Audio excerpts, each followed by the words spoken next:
À toi de doubler Peach. À toi de doubler Aladdin. À toi de doubler Baymax. À toi de doubler Judy. À toi de doubler Anna ou Elsa. Double avec moi. À toi de doubler Jan. À toi de doubler Bayana. Je t'avais pourtant prévenu. Avec plus de 30 000 abonnés sur Instagram et presque 80 000 sur TikTok, il est devenu une figure incontournable du doublage amateur en ligne. En seulement 1 an et demi, il a su transformer sa passion pour la voix en véritable métier. Aujourd'hui, il nous rejoint pour parler de son parcours et de sa vision du doublage et peut-être aussi de ses ambitions futures. Mesdames, messieurs, Elie Manou. Comment ça va ? Salut tout le monde, ça va super et toi ? Bah écoute, moi ça va super, content que tu aies accepté cette invitation. Voilà, donc bienvenue sur la chaîne, bienvenue pour ce concept, cette nouvelle saison d'interview. Je suis content que tu sois notre deuxième invité. Allez, on attaque du coup avec ton parcours, parce que c'est vrai que tu as un parcours assez particulier. Tu commences avec les réseaux sociaux, c'est ça ? Ton parcours, Ouais. Comment ça s'est passé exactement ? Alors moi j'ai commencé très rapidement sur les réseaux sociaux. En fait c'est un ami qui m'a conseillé tout simplement de faire de la voix. Pas du tout du doublage au début. Puis j'ai très vite découvert la bande rythmo. Et je me suis mis à faire du doublage sur les réseaux sociaux. D'abord vraiment en full amateur, donc c'était pas du tout dans le but professionnel. Et puis très vite un peu ça a basculé vers cette ambition tout simplement de faire du doublage en professionnel. Et puis voilà quoi, d'avoir son petit personnage, ses petits personnages quoi. Et du coup, aujourd'hui, tu veux être comédien, c'est le futur projet, l'objectif, et c'est justement pour ça que tu continues sur les réseaux et que tu as cette ambition-là. Ouais, c'est exactement ça. Alors moi j'aime créer du contenu et j'aime aussi le jeu. Alors aujourd'hui, bon, c'est devenu un peu mon métier, la voix, donc je fais de la voix off principalement. Mais ouais, j'aimerais vraiment faire du doublage parce que c'est un peu mon rêve, c'est le plus gros rêve quoi. C'est pas que la voix. Bien sûr, je vois. T'as suivi une formation aussi avec des figures reconnues, comme par exemple Catherine Privat et Isabelle Desplantes. Quel est, on va dire l'enseignement ou la méthode qui t'a le plus marqué dans cette formation ? Qu'est-ce qui t'a suivi le plus ? Alors, il y a un truc vraiment qu'on m'a dit et qui m'a vraiment marqué sur le moment, Ouais, bien sûr. c'est le fait de remonter ses yeux en fait à chaque fois en fait pour rester en place sur la rythmo. Et c'est quelque chose de tout Ouais. con, mais que moi je faisais pas du tout sur mes fandubs. Et quand on n'est pas dirigé justement, c'est très compliqué en fait d'avoir des retours sur ces fandubs. Surtout les gens sur les réseaux sociaux en fait ils s'y connaissent pas forcément. Et quand on a un retour d'un professionnel et qui vous explique des trucs qui semblent tout cons pour eux, mais pour vous c'est waouh, ça change la dimension en fait de vos fandubs, bah ça change énormément de choses quoi. Ouais, je comprends. Et du coup, le fait d'avoir des comédiennes aussi pour être là avec toi durant ces formations, ça doit être super impressionnant aussi, hein, parce que t'es la première fois que tu arrives en formation, t'es là, tu doubles, t'es face à une vraie comédienne qui te donne des conseils, mais ça doit être une belle expérience pour toi et surtout aussi pour le domaine professionnel plus tard. Ouais, c'est ça, c'est exactement ça. C'est très impressionnant. Moi, au début, quand je suis arrivé, j'étais extrêmement stressé, on va pas se mentir. Moi, comme Ouais. toutes les personnes que j'avais invitées, du coup, parce que j'avais été invité la première fois, et c'était vraiment très compliqué. Mais après, on avait été vraiment bons. Et puis, moi, je suis pas quelqu'un qui stresse beaucoup. Donc, je suis quelqu'un d'assez à l'aise, que ce soit avec les gens ou même avec le stress. Depuis que je suis petit, je gère plutôt bien le stress. Donc, vraiment Bien une sûr. expérience enrichissante, quoi. Mais c'est aussi ce côté comédien, on fait des rencontres aussi, parce que je pense que tu as dû faire des rencontres à cette formation, il y a dû avoir d'autres personnes un peu comme toi, un peu comme nous, on va dire, tu es dans le domaine du fandom, dans le domaine du doublage, tu peux te faire des contacts aussi sur les réseaux, on se fait pas mal de contacts aussi, donc c'est assez intéressant. C'est un milieu un peu... C'est un milieu en fait à part, mais dans le doublage quand même. Et d'ailleurs, j'ai rencontré en fait Léo là-bas que t'as interviewé du coup. Je l'avais Bien rencontré, sûr. enfin je le connaissais d'avant, mais je l'ai rencontré du coup en direct là-bas. J'ai rencontré d'autres comédiens et comédiennes. Et en fait, le fandub c'est une grosse communauté. Tout le monde se connaît dans le fandub, comme tout le monde se connaît du coup dans le doublage pro en fait. Mais c'est un peu la deuxième communauté du doublage quoi. Alors tu es comédien de doublage, mais aussi créateur de contenu, on peut se le dire, avec quand même presque 90 000 abonnés sur TikTok. Ça fait quoi d'avoir 90 000 abonnés ? Bah, franchement, pas grand chose. Hein. Franchement, au Pas début. grand-chose. Non, mais je t'assure, ça fait pas grand chose. En fait, on peut se dire au début, waouh, 90 000 personnes qui nous suivent, bah waouh, c'est un truc de ouf, tu vois. Mais en fait, on s'en rend pas forcément compte. Et après, quand on rencontre des gens dans la vie réelle qui nous connaissent, là, ça fait un truc, mais ça m'arrive pas franchement souvent. Donc, je m'en rends pas forcément compte, je pense. Et il y a tellement de gens en fait qui te connaissent pas dans ta vie perso, mais qui te soutiennent dans ce que tu fais. Et c'est ça, je pense, qui est le plus impressionnant en fait dans la création de contenu. Et que ça soit TikTok, Instagram, YouTube, peu importe en fait, il y a des gens qu'on connaît pas et qui nous suivent dans nos rêves, dans nos échecs, dans nos réussites, enfin peu importe. Et c'est ça qui est vraiment beau, je trouve. Et moi, ce qui m'avait le plus choqué, c'était surtout que sur les réseaux, t'es quand même assez actif. Tu fais une vidéo par jour. Comment t'arrives à maintenir ce niveau, cette régularité tu sais, entre la vie perso, c'est vrai que ça doit pas être facile. Domaine de comédien, on est passionné, mais une vidéo par jour, ça doit être assez compliqué. Tu sais. Ouais, c'est vraiment compliqué. En fait, je pense que les gens se rendent pas compte forcément parce que, en fait, pour beaucoup, on poste, c'est pas beaucoup de travail, mais vraiment le doublage, c'est beaucoup de travail en fait parce qu'il faut analyser la scène, ensuite faut s'enregistrer, ensuite faut prendre son enregistrement, le mettre sur un logiciel de montage. Donc c'est vraiment compliqué. Après, moi, j'ai ma méthode en fait qui me permet d'optimiser le fait d'enregistrer mes doublages. J'ai la chance d'enregistrer assez vite. En fait, j'ai besoin que d'une ou deux écoutes de la scène pour voir un peu les nuances. Et puis après, je m'enregistre. Et en général, je prends pas forcément 150 000 takes, prises donc. Parce que, en fait, en studio de doublage, quand on est pro, on n'a pas 150 000 prises pour enregistrer. Du coup, je me force en fait à m'enregistrer en deux trois prises quoi, pour chaque doublage. Ce qui fait que je peux poster énormément. Et puis, j'en fais à la chaîne Bien quoi. sûr. Ouais, c'est ça. Mais c'est surtout la peur de pas sacrifier non plus la qualité, quoi. Faut faire quelque chose de propre. Donc je pense qu'il y a aussi cette part de stress, c'est-à-dire que tu dois non seulement faire quelque chose de propre, de beau, en termes d'image aussi, parce que c'est sur les réseaux et quand tu as un nombre d'abonnés assez conséquent, tu fais pas mal de vues aussi. Donc il faut pas négliger ça. Et puis je pense qu'il y a ce côté aussi voilà, il faut non seulement bien doubler, il faut avoir une belle présentation, un beau montage. Donc non, une vidéo par jour, c'est quand même assez impressionnant. Donc bravo à toi. Bah merci, hein. Et du coup, sur les réseaux, comment est-ce que tu choisis ce que tu doubles? T'as une préférence, on va dire, par rapport au sujet, au personnage que tu veux incarner ou une émotion que tu incarnes le plus? Moi, honnêtement, au début, oui. J'étais vraiment dans. J'aimais bien doubler de la colère, par exemple, de la rage pure. Mais en fait, je me suis à un moment refocus sur l'acting, en fait. Et ce qui est important quand on est comédien, c'est de pouvoir jouer n'importe quoi et pas juste de jouer bien une émotion. Et du coup, en fait, il y a tellement de bandes rythmo que je fais qu'à un moment, je peux plus choisir forcément les bandes rythmo que je fais juste les bandes rythmo qui sont disponibles. D'ailleurs, il y a plein de comptes qui en sortent chaque semaine, donc c'est bien, Bien tu vois, sûr. de le mentionner, il faut vraiment leur passer un big up parce que c'est ces personnes-là qui me permettent aujourd'hui, moi, tu vois, de faire mon contenu là. Mais c'est en fait, j'ai pas vraiment de préférence aujourd'hui. En fait, aujourd'hui, j'essaye vraiment de faire plus de live dans le sens où c'est le truc où j'ai le plus de mal, où les gens, en général, en fait, ils ont le plus de mal quand ils viennent du fandub, parce que il y a plus de synchro labial, c'est plus joué dans la subtilité qu'un truc que de l'animation ou vraiment de l'animé, tu vois. L'animé, c'est moins subtil, je Ouais, trouve je vois. personnellement. Après, c'est vrai qu'il y en a certains qui aiment crier, tu vois, se défouler, parce que dans le doublage, on voit beaucoup, ça c'est surtout sur les extraits, sur les vidéos, notamment sur TikTok ou sur Insta, sur les Reels, tu sais, des trucs où on a des comédiens qui sont là à gueuler, à crier, on les voit s'exprimer, parce que le doublage, c'est aussi du théâtre, hein. Tu vois, on passe par le théâtre, mais c'est-à-dire qu'on s'exprime. Quand on double, on bouge, on incarne le personnage, donc je pense qu'il y a ce côté-là aussi qui est intéressant. Ouais, il y a ce côté-là qui est très intéressant. Le fait de faire de grosses scènes, c'est super bien en général. C'est des trucs qui t'apprennent beaucoup de choses, mais je trouve ce qui est le plus dur à doubler, c'est des scènes plates, en fait. Parce que c'est très subtil, il n'y a pas grand-chose. Mhm. Il n'y a pas grand-chose quand t'as pas vraiment l'analyse au départ. Et quand je regarde par exemple moi mes premiers doublages, il y a des trucs que je captais pas à l'époque. Et je redirais la même chose, tu vois, dans un an et demi. Je me dirais, mais à ce moment-là, j'étais nul et tout, je captais rien. Et c'est ça qui est beau avec le doublage, je trouve. Je comprends tout à fait.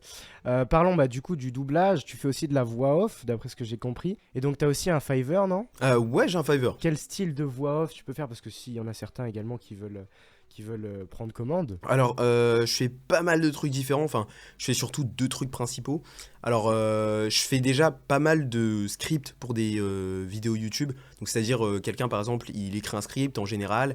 Et en fait, il a une chaîne où il n'y a pas sa tête. Et du coup, moi, je suis la voix off du coup, officielle de la chaîne. Et donc, la personne, en général, m'envoie des scripts toutes les semaines, un nombre de scripts. Et j'enregistre ces scripts. Et il y a un deuxième truc que je fais pas mal, honnêtement, c'est le doublage en fait des chaînes américaines par exemple. Donc ça c'est assez lucratif en fait quand t'es freelance justement, Parce qu'en général, les gens, en fait, ils engagent des grosses équipes, tu vois, pour faire ça, par exemple. Sauf que moi, en fait, j'ai la capacité de moduler et bah, je sais un minimum mixer.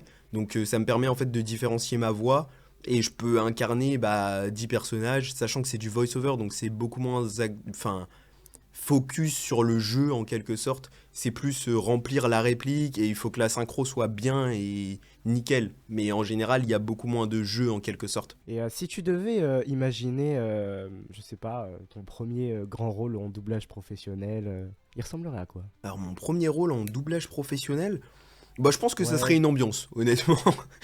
Ça fait pas une rêver, ambiance. ça fait pas rêver, mais c'est réaliste. Tu vois, aujourd'hui, c'est très compliqué de commencer sur un petit rôle, tu vois.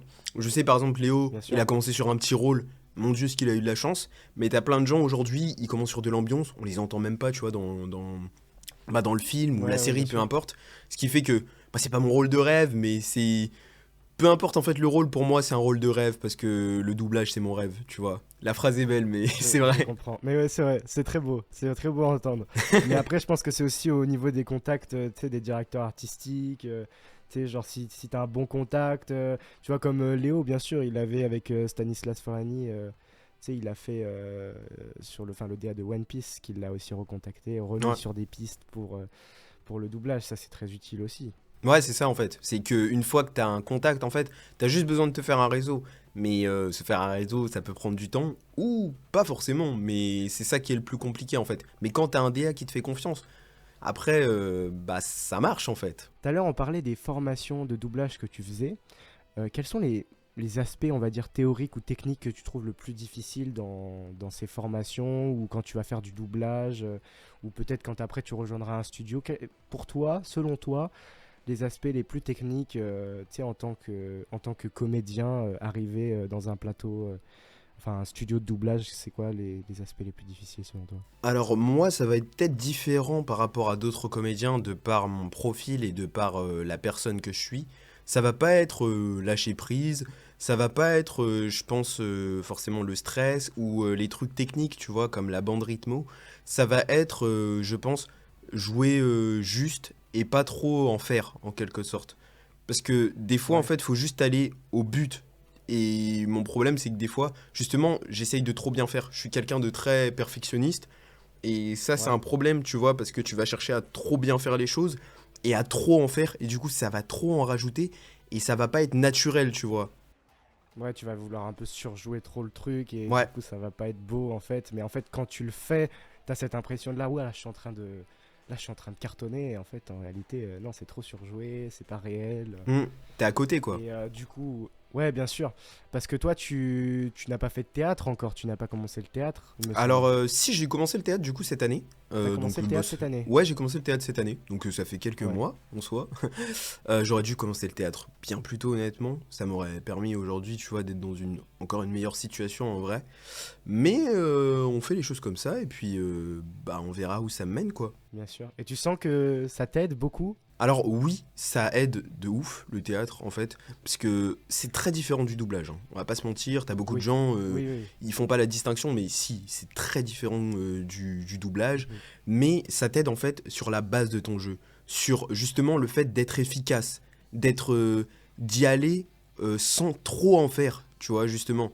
Et ça, moi, j'ai Mhm. toujours été quelqu'un de très théâtral, tu vois, même ma manière de m'exprimer sur TikTok, en général, j'aime bien faire des vidéos de réaction, je pense que t'en as déjà vu. Oui, bien Je sûr. suis Oui, quelqu'un j'ai vu, j'ai qui vu. m'exprime, tu vois, waouh, je suis toujours dans le surjeu, etc., tu vois. Mais le théâtre, je trouve, moi, ça m'aide justement à me refocaliser justement sur ce qui est important dans ton jeu. Et après, c'est surtout que le théâtre, c'est aussi tu sais, un travail corporel aussi, parce que c'est pas que la voix. Là, on parle de théâtre par rapport à la voix, au doublage, etc. Mais le théâtre, ça travaille tout, tu vois. Ça montre aussi au niveau corporel et ça aide aussi à s'intégrer dans un personnage. Personnellement, quand t'es dans un doublage, on se focalise au début sur la voix quand on fait pas de théâtre. On se dit, attends, faut que j'ai la voix, Mm. elle soit parfaite, elle soit nickel et tout. Et en fait, après le théâtre, on se rend compte que, en fait, non, c'est pas la voix, faut qu'elle soit parfaite, c'est-à-dire le jeu, donc c'est-à-dire que je dois être ce personnage. Si on regarde ça, on doit voir le personnage qui parle, quoi.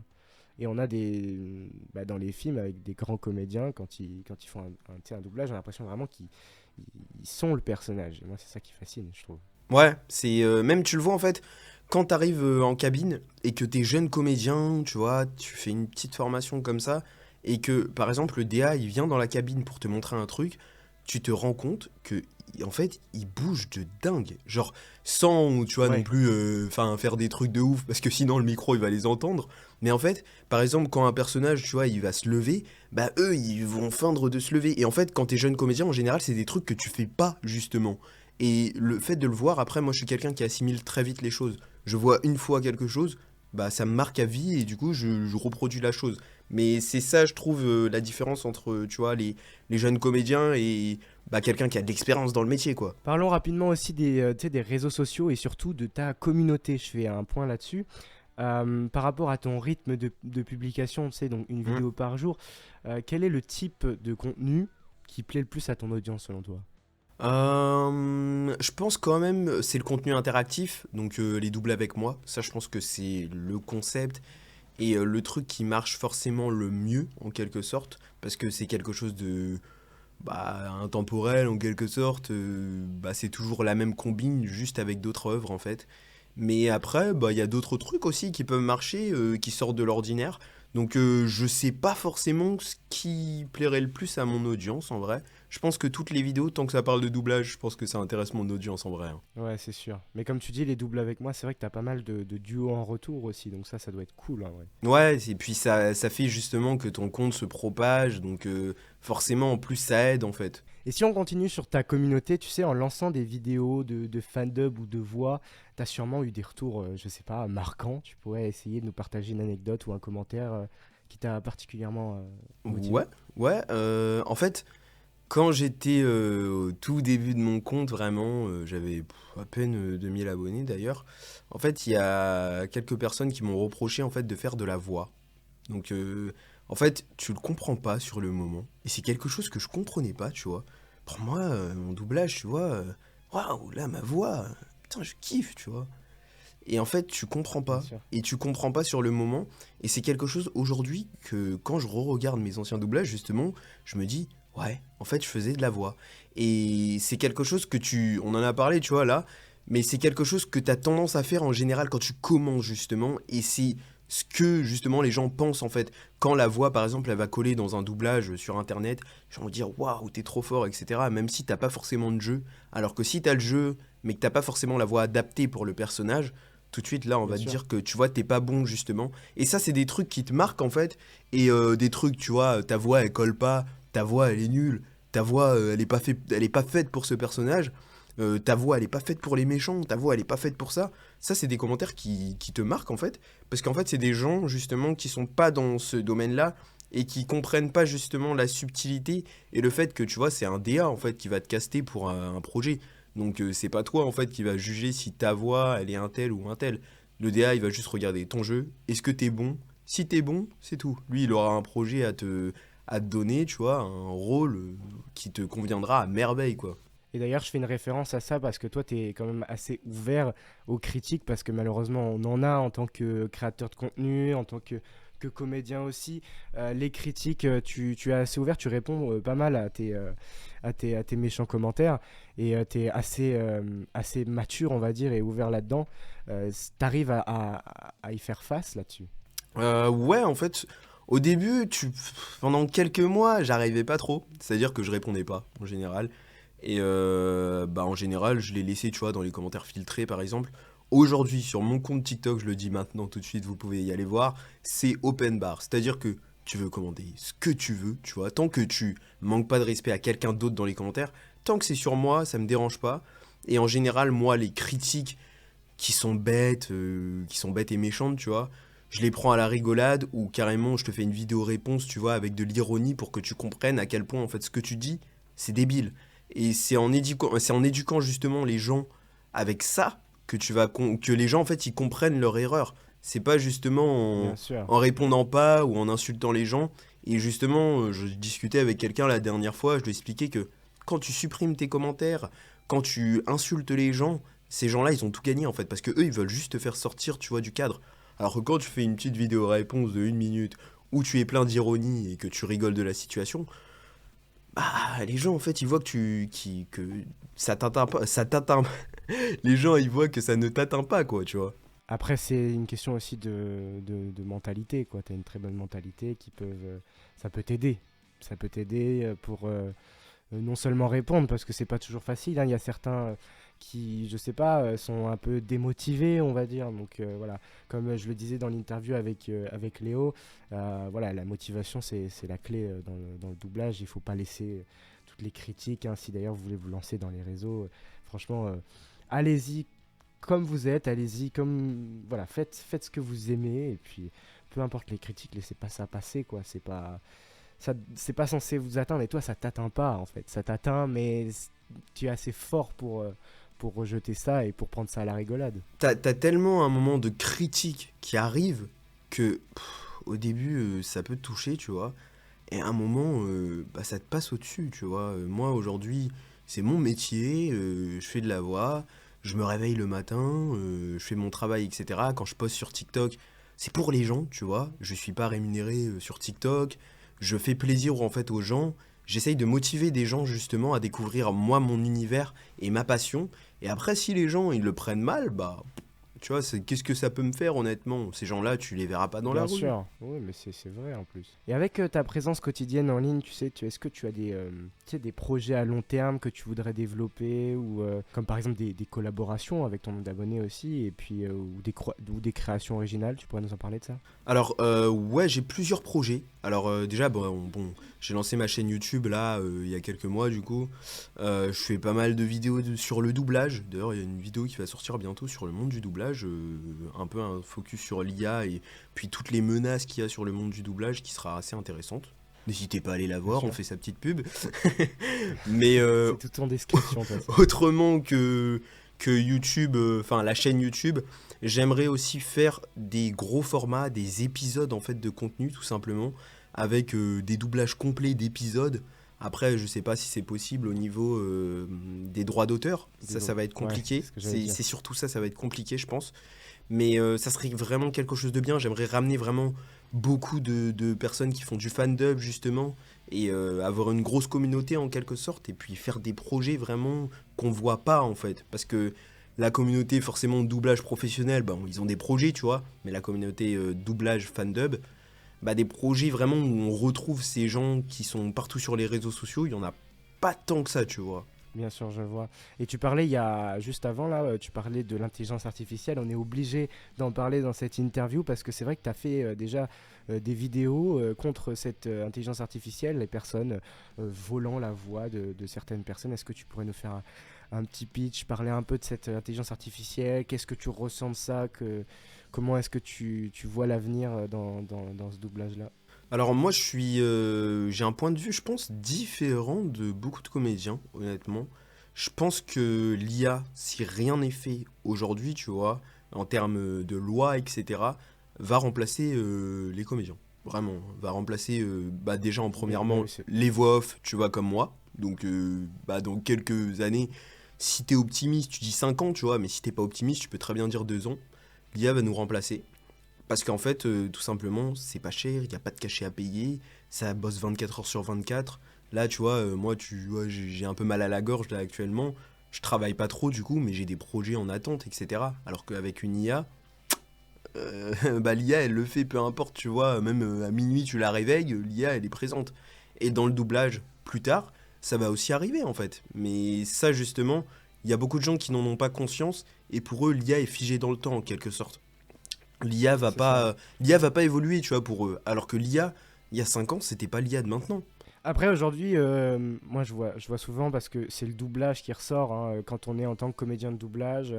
On dit alors l'IA, l'intelligence artificielle. Mais en fait, l'intelligence artificielle, aujourd'hui, elle touche mais plein de métiers. Elle touche pas que l'art, la voix et tout. Ça en fait partie parce que bah, c'est notre métier aujourd'hui. Mais en fait, techniquement, tous les métiers passant par l'informatique, c'est-à-dire même plus de 50% aujourd'hui, parce que beaucoup passent par l'informatique, peut être remplacé par l'intelligence artificielle. Bah honnêtement, faut se dire que l'intelligence artificielle va révolutionner notre société. C'est-à-dire que demain, aller travailler dans un bureau, je suis pas sûr que ça existera. Parce que bah t'as l'intelligence Bien artificielle qui sûr. ne fait pas d'erreur.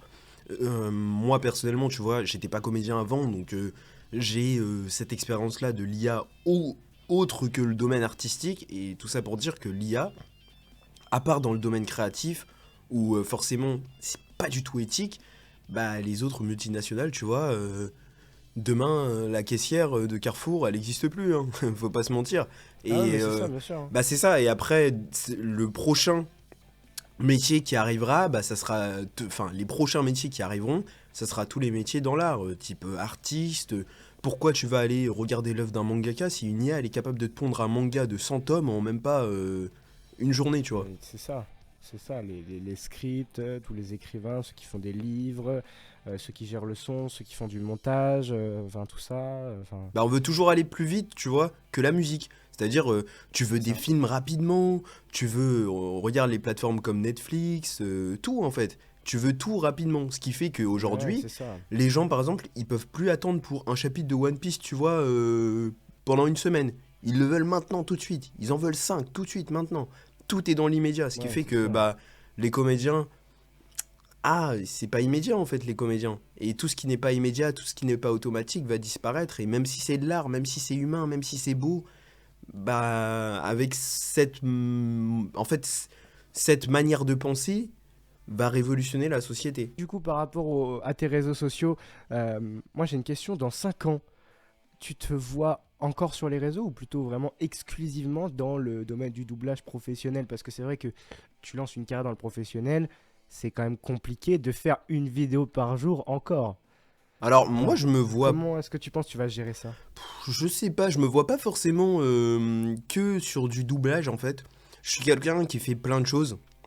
Jamais je pourrais faire tu vois que du doublage parce qu'en fait ma passion tu vois c'est le doublage mais c'est aussi la création de Ouais. contenu. Donc je pourrais jamais je pense faire que du doublage. Et même si je fais pas forcément une vidéo par jour, bon, je pense que une vidéo tous les 3 jours, bah, c'est tenable, tu vois. Après, je sais pas, hein, peut-être que je serais une Ouais, bien grosse sûr. célébrité, tu vois. Mais je ne pense pas, en tout cas.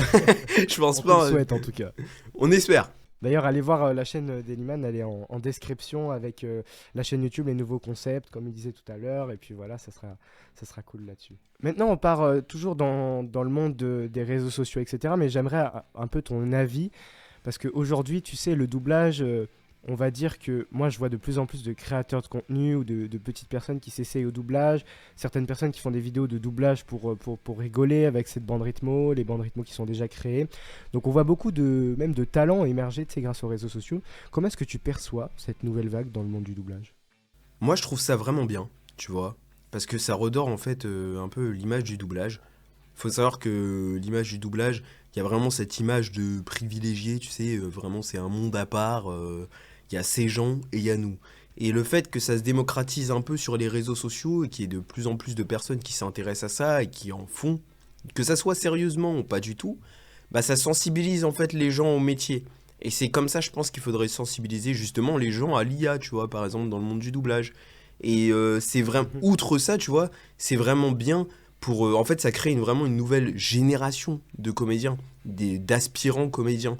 Mais après, Ouais, faudrait bien que sûr. justement le monde du doublage, justement, veuille recevoir ces gens qui viennent peut-être des réseaux, qui ont peut-être pas le parcours, tu vois, parfait, le conservatoire pendant 3 ans, ensuite tu fais une formation. Non, ces gens-là, ils auront peut-être pas ça, mais ils auront une énergie, en fait, propre à eux, de par leur parcours, tu vois. Ouais, je comprends tout à fait ce que tu veux dire. Ouais. Mais on parlait tu sais, des comédiens amateurs.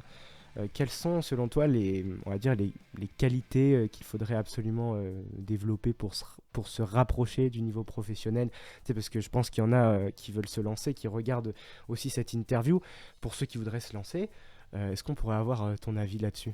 Alors, il y a plein de choses à maîtriser. Après, ça peut être dans la technique, tu vois, le fait de lire une bande rythmo, de bien la lire surtout. En fait, il y a plein de facteurs. Il y a des gens qui bah, ont plus de mal avec le doublage, mais c'est pas parce qu'on a plus de mal avec le doublage qu'on n'est pas bon comédien en fait. Le théâtre, justement, ça aide. Par exemple, bah, Ouais, tu peux bien sûr, incarner, tu carrément. vois, tu peux incarner un animal. Je sais pas, un chien, c'est ridicule, mais ça aide en fait. C'est pour ça que c'est important de faire du théâtre, hein, d'ailleurs, hein. Bah, en fait, c'est important, mais c'est aussi que dans l'image collective du doublage, faut savoir que les gens qui n'ont pas fait de théâtre, vous êtes très mal vus, tu vois. Par exemple, je le dis pour les personnes qui regardent cette vidéo, si vous voulez vous lancer dans le doublage, mais que vous ne faites pas du théâtre ou que vous ne voulez vraiment pas faire de théâtre, ça va être compliqué, en fait. Parce que Mais en fait, c'est compliqué, quoi. oui, je vois ce que tu veux dire. Je vois ce que tu veux dire, mais parce que c'est comme si, tu sais, comme les gens qui disent, ouais, moi je suis, ou toi t'es doubleur. Ouais, c'est ça, tu vois. T'es pas doubleur, t'es comédien avant tout. Bah après, en soi, tu vois, t'es pas doubleur, c'est vrai, tu vois. Mais encore une fois, moi, demain, personnellement, je fais du doublage, tu m'appelles doubleur, j'en ai rien à faire, en fait, parce que dans l'imaginaire collectif, tu vois, quelqu'un qui fait du doublage, c'est un doubleur. Et du coup, bah c'est pas mal, en fait, juste c'est qu'ils connaissent pas l'appellation. Et du coup, faire, mais non, mais Bien moi, je sûr. suis comédien. Bah en fait, t'aides pas à faire découvrir, et ça crée, en fait, tu vois, ce truc de déconnexion totale entre le spectateur qui regarde ton doublage et toi. Alors moi, il y a quelqu'un, une fois, j'étais à Disney, il est venu me voir dans un restaurant, il m'a dit attends, toi, t'es pas le doubleur de TikTok? Bah j'ai dit ouais. Tu vois, mais je lui ai pas dit mais je suis comédien, moi, je suis pas doubleur. Ouais. Oui, je vois. Ça t'imagines le mec qui se sent, il se Ouais. sent agressé après. Et pour terminer, est-ce que, je sais pas, tu aurais un petit mot pour ceux qui veulent, je ne sais pas, se lancer dans le doublage, se lancer dans ce domaine-là? On parlait du théâtre, faut faire du théâtre. Est-ce que tu aurais un dernier mot pour cette interview pour conclure avec toi? Franchement, ouais. Déjà, si j'ai un truc à vous dire, lancez-vous. Arrêtez de... Ça sert à rien de réfléchir. Ça sert à rien de se dire, ouais, mais là, je vais faire ça, et puis ça va marcher. Non, on se lance, ça marchera. Forcément. Vous faites du théâtre, ça c'est un truc vraiment important à faire. Dès que vous pouvez, vous inscrivez à un cours, peu importe lequel, vous inscrivez à un cours de théâtre, hyper important. Et ensuite, vous lancez. Vous pouvez vous mettre sur les réseaux sociaux, vous discuter avec des gens de la communauté. Ensuite, vous allez démarcher, surtout si vous êtes de Paris, ça, très simple. Vous allez démarcher, vous faites des rencontres avec des gens justement qui vont vous connecter après à d'autres directeurs artistiques ou d'autres comédiens, même, peu importe. Et puis même, outre l'aspect professionnel, en fait, juste vous allez faire des rencontres. Et ces rencontres-là vont vous permettre de vous élever, en fait. Et ça, c'est le truc vraiment à comprendre dans le doublage, que beaucoup de gens comprennent pas. C'est un truc humain. Et faut le vivre comme un humain, justement. Eh ben écoute, merci beaucoup pour cette mentalité, ce petit mot de fin. Merci beaucoup aussi d'avoir accepté d'être venu sur ce concept. C'était un grand plaisir de te recevoir aujourd'hui. Et puis à une prochaine, peut-être pour un projet professionnel dans le doublage, une ambiance, comme tu disais, Ouais. ou une prochaine vidéo. Ouais, bah, y a pas de quoi. Et puis, merci de m'avoir invité. C'était vraiment super cool.